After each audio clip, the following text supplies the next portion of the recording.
This is the Blairing Out with ERIC BLAIR show, and I am here with Mia Tyler, and we are at the kickoff party for Love Your Body Day.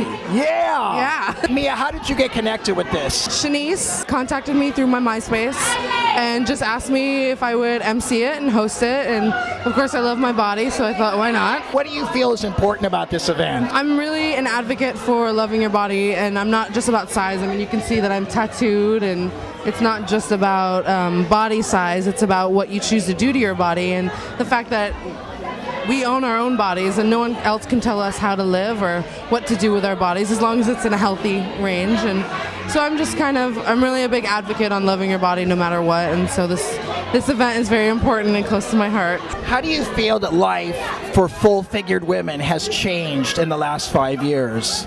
I've actually been out of the modeling industry for the past about 4 or 5 years, so I don't really know what's going on, but I just heard the other day that in New York, plus-size models are now a size 8, and that is like, I can't even believe that, because I think it was a size 12 when I started, and I know at that time even real women in the world were like, you're not fat, you're not overweight, how can you represent a plus-size woman? And so to be a size 8, I just think is absolutely ridiculous. So I'm not sure what's going on in the world right now, and I need to investigate a little more, but it just seems like skinny models now are so skinny that they had to lower what plus-size women are, and I think that is ridiculous. I grew up in a family where we were told to just love ourselves. It had nothing to do with size or anything. I mean, it was just really about being an individual, and I like to always say, life isn't about finding yourself, it's about creating yourself and who you want to be. How do you take care of your body,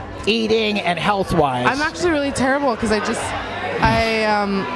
that thing when you get into a new relationship and you start like eating and you're comfortable, so I just got engaged, and so we're just being really comfortable, and now it's winter, so we're like stocking up on, the Trader Joe pizzas, and I'm terrible. I don't work out as much as I should. I just bought some ridiculous video, like for women, burn your fat zone or something, and I haven't even touched it. It's still in the plastic. I'm terrible. I don't take care of my body at all. You don't? Do you walk? Or? I try to eat 3 meals a day, 3 full meals and 2 snacks, because I know that's what works to maintain my weight. We don't walk as much as we should. My best friend and I, we bought bikes this summer and never used them. We're always full of excuses. It's just, I think dieting and I think that's a lifestyle and a way of life, and we're totally just kind of lazy, and I think it's just because I don't care. I'm healthy. I don't do anything. I don't eat a lot of junk food, so I know that I'm healthy. So I don't really go out of my way to exercise and diet, which I should be, but I'm not. You have a new man in your life. I do. Tell me about him. We met through a mutual friend, and we've actually both been married before, so we're both doing it again. We both thought we'd never do it again, and both of our exes are friends, and he grew up with my ex, so it's just kind of a really weird small world, and I always believe that everything happened for a reason, and I know that whatever we went through in the past was to get to each other, and he's a sweetheart. I've never had a man in my life that was my perfect partner, that we balance each other. It's always been 60-40, and so this is perfect 50-50. What would you say to those who have problems with self-abuse? Because this is something you struggled with early on. I do. I was a cutter, and that's half the reason I started getting tattoos, was to cover my scars, because I used to be really ashamed of them, and now like I said, everything happens for a reason, and you have to know the pain to know the good, and vice versa, and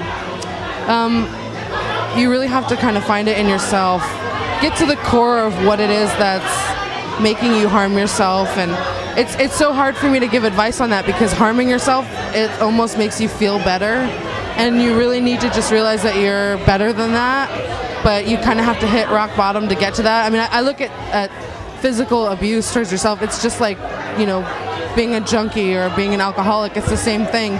You cut yourself because it's like a drug, and it feels good, and it's a release. So you really have to find it in yourself and look at it almost like, find your AA for your body. And I mean, I try to do that on my MySpace. I really put myself out there and try to help people. I don't know if you've seen it, but and I really try to open myself up, and I tell everybody all of my deepest secrets, because I know I always felt alone in the world. Like, I always felt like nobody felt the way I did. And so when I was cutting myself, I was the only person in the world. And then I actually came out about it, and then I put it out on my MySpace, and it's amazing how many people go through that stuff. And so I try to be an ear, you know, I try to listen to what people say, and it's amazing how just people telling me their stories, they feel better about it. And I'm no Dr. Phil. I don't have all the answers, but I can only give my personal advice for what I went through. The first major step. My mom got sick from cancer, and they gave her 18 months, and I was like, what? 18 months? Like, just to fathom the idea that your life can be taken and you have no say. I mean, your life is over, and that was such a big eye-opener for me. I mean, I was living carefree. I was in New York City. I was running around. I was dating. I was doing whatever, drug, booze, anything. And all of a sudden I was like, you know what? This life is too short. I want to be a mom someday. I want to be married. I don't want to be this hurt little girl anymore. And I just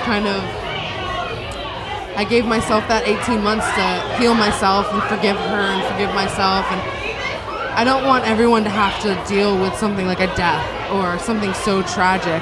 That's why I say you got to find it in yourself, whatever that is. And I hope it doesn't lead to, you know, someone dying for you to realize that your life is too short and too precious to be doing that. And like, it's not that I don't think about it. I think about it all the time. If I'm really sad, or the first thing I think about is like, oh, if I just cut myself, I'd feel much better. But it wouldn't feel the same. I mean, I had a relapse like about a year ago, and it sucked because I was so mad that I did it. It didn't feel the same. I did it in a place that I never did it before, and I was like, why did I just do that? Like, I had like almost 2 years of not doing that. So, I don't know. It really depends on everybody, each person. You got great questions. Thanks. What have been some of the highlights of your film and TV work? As far as film goes, I hate acting. You do? I really hate it. Why? I just feel really silly doing it, and I guess you have to have a certain mind frame to get into character, and I always think I'm really silly. And I did Rush Hour 3, and that was fun because I got to be silly and be next to Chris Tucker, and that actually made me realize, well, hey, you know, this can be fun. I don't mind doing it. I've got a couple projects in the works.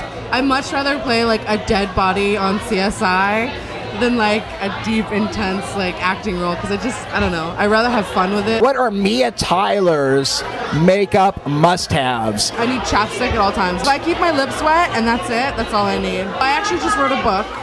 It should be coming out in spring of 08 or summer of 08, and it's about my childhood and a lot to do with my mom, because we had a really bad relationship, and I just wanted to write a book that showed there's a silver lining in every cloud, and especially, like I said before, you have to know the bad to know the good, and vice versa. And I really had a crappy upbringing because of my mom, and then something happened, you know, her death, that really changed my life. So it's kind of a memoirs, but it's also like a self-help. And then I add actual letters that I get from girls on MySpace. I love giving back, and you know, all the work I do on my MySpace, I don't get paid for that, and I don't ever want to. I love helping people. Ever since I quit modeling, I really love what I do on my MySpace, but you can't make a living off of that. So writing the book is my way of making getting some back. I don't know, I really want to do more events like Love Your Body Day, where I'd love to take it nationally, you know, do it for a month and take it to all the major cities, because this is such an uplifting experience for a lot of women, and I just want people to love themselves more, because there's so much hurt in the world, and you know, I can't fix everybody, and it really, at the end of the day, it kills me. But if I know that I helped one person, then it makes me feel better, and I can go to sleep better. So I don't know what I want to do. I want to help people. Your fans want to know what you're listening to, because they'll go out and see those bands. All That Remains, because that's like absolute favorite. Lamb of God. Actually, that's my absolute favorite. Norma Jean, Atreyu, Thrice. I like to stay away from the emo stuff, and I'm pretty goth, but I don't listen to like electronic. And I was just talking to my fiance about that tonight, because he totally loves like industrial, and I'm like, oh, how can you listen to that? He's like, I don't get you. It's really heavy. How could you not like it? And I'm like, no, listen to Lamb of God. That's heavy. that speaks to me. Why don't you come out with your own fashion line? I want to, actually. That would be awesome. It's like, I would love to do something where it's like size 8 to 18, or so you're getting kind of the smaller sizes in there too, because there's a lot of young girls who are overweight and they fit into a size 8. So I don't want to leave anybody out, but I also want to do something where instead of just having like small, medium, and large shirts, length shirts, because I have large boobs and I can't wear a medium shirt because it will come up to my belly button. But if I get a large, I'm slimming in it. So I want to do like length shirts. Like I would love to do that. Well, with that, Mia Tyler, thank you so much. It's okay. Nice to meet you. Thank you so much for being on the Blairing Out with Eric Blair show.